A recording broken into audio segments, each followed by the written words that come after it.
Madam President, members of the Security Council, today's briefing is devoted to the Secretary General's quarterly report on the implementation of Resolution 2334.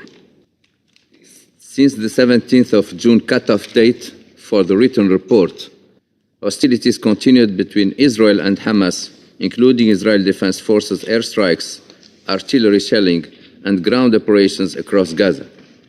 The devastating human toll is mounting. According to the Gaza Ministry of Health, the total number of Palestinian fatalities since the 7th of October 2023 reached over 56,500, with 1,068 fatalities since 17th of June, an average of 82 per day. On 19th of June, Israeli forces reportedly struck 3 houses in Jabalia, killing at least 14 people from the same family, including 2 children and 1 woman. On 20th of June, 12 people, including 4 women, were reportedly killed when the IDF struck a residential building in Deir al-Balah. Amidst renewed evacuation orders and intensified airstrikes in Gaza City and Jabalia, another larger-scale military operation is expected in the area.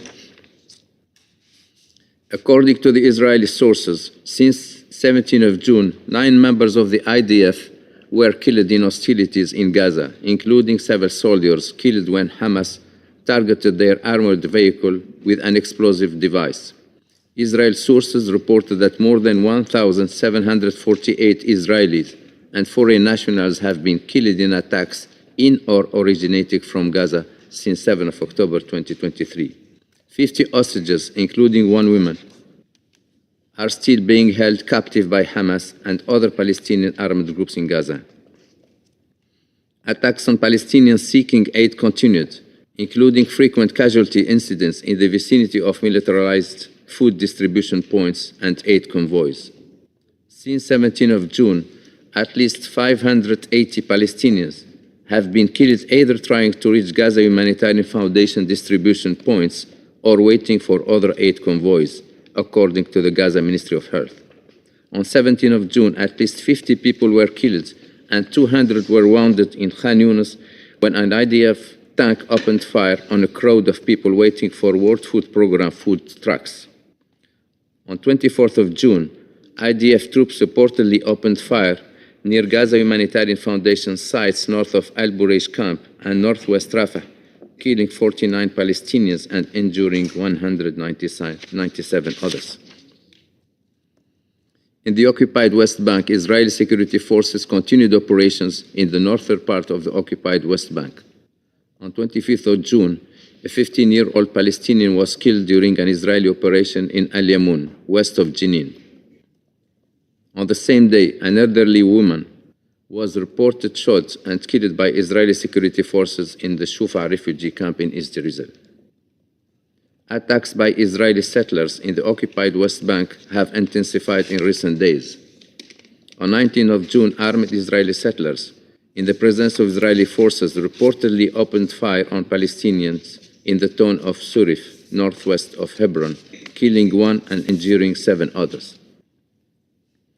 On 25th of June, 3 Palestinians were killed during an assault on Kafr Malik, including arson, by Israeli settlers in the presence of the ISF.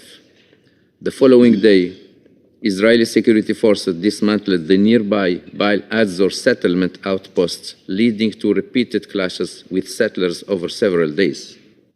According to Israeli security forces, settlers threw stones at and assaulted Israeli soldiers, and on 27 June, Israeli security forces said settlers attempted to ram a military vehicle and threw stones, with ISF using live ammunition in response and possibly leading to the injury of a 14-year-old Israeli boy.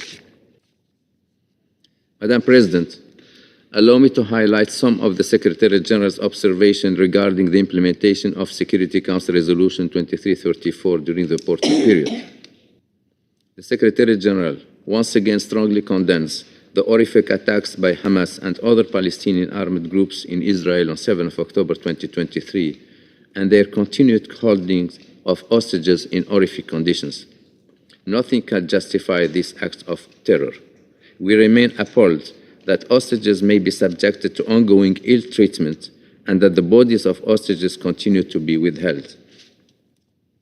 The Secretary General also unequivocally condemns the widespread killing and injury of civilians in Gaza, including children and women, and the destruction of homes, schools, hospitals, and mosques.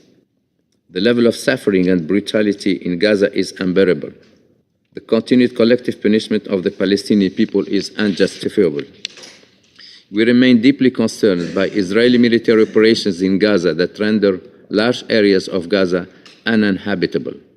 We reject the forced displacement of the Palestinian population from any part of the occupied Palestinian territory, which would constitute a breach of international law obligations. We mourn the United Nations personnel killed in Gaza and strongly condemn the killing of all health and humanitarian personnel and journalists. Following almost 80 days of Israeli denial of entry of all humanitarian and commercial supplies into Gaza, supplies have started to enter Gaza at wholly inadequate levels, which do not meet the massive needs of the population. We call upon Israel to fulfill its obligation under international law and allow the rapid and unimpeded passages of humanitarian relief for civilians in need. We strongly condemn the loss of lives and injuries of Palestinians seeking aid in Gaza, and we call for an immediate and independent investigation into these events and for perpetrators to be held accountable. The United Nations will not participate in any aid delivery modality that does not comply with the fundamental humanitarian principles of humanity, impartiality, independence, and neutrality. I echo once again the Secretary General's call for an immediate ceasefire and the immediate and unconditional release of all hostages in Gaza. Madam President, we remain deeply alarmed by relentless Israeli settlement expansion in the occupied West Bank, including East Jerusalem. The ever-growing settlement footprint contributes to settler-related violence, further entrenches the Israeli occupation, hampers the free movement of the population, and undermines the right of the Palestinian people to self-determination. We are deeply concerned by Israeli government's decision to resume formal land registration in Area C and the serious risk that this will facilitate further settlement expansion and entrenchments. The demolition and seizure of Palestinian-owned structures, including internationally funded humanitarian projects, entail numerous violations of international law and raise concerns about the risk of forcible transfer. The escalating violence in the occupied West Bank is alarming. Military operations by Israeli security forces in the northern West Bank have resulted in high levels of fatalities, including women and children, significant population displacement and destruction of homes and infrastructure, particularly refugee camps. We are concerned that the Palestinian Authority continues to face a deepening fiscal crisis that threatens to further undermine Palestinian institutions and basic service delivery. Increased Israeli clearance, revenues, deductions, and measures that introduce instability to the Palestinian financial sector should be urgently resolved.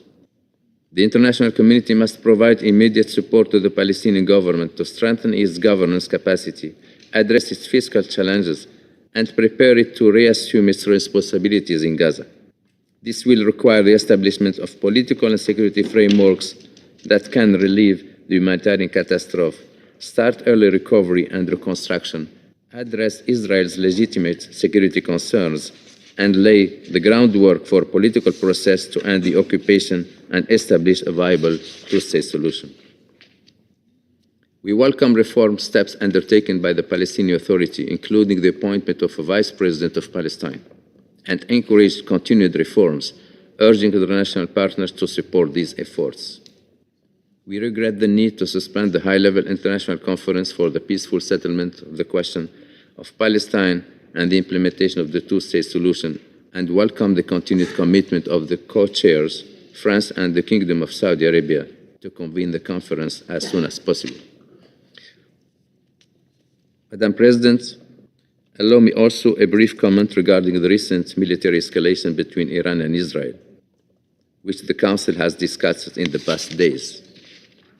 I reiterate the Secretary General's condemnation of the tragic and unnecessary loss of lives and injuries to civilians and damages to homes, and critical civilian infrastructure. The Middle East region has been devastated by conflict and cannot withstand yet another major escalation. We welcome the 24 June ceasefire agreement announced by President Trump and commend the efforts of the United States in coordination with Qatar to end the hostilities. We hope that this ceasefire can be replicated in the other conflicts in the region. Nowhere is this more needed than in Gaza. Thank you. I thank Mr. Chiari for his briefing.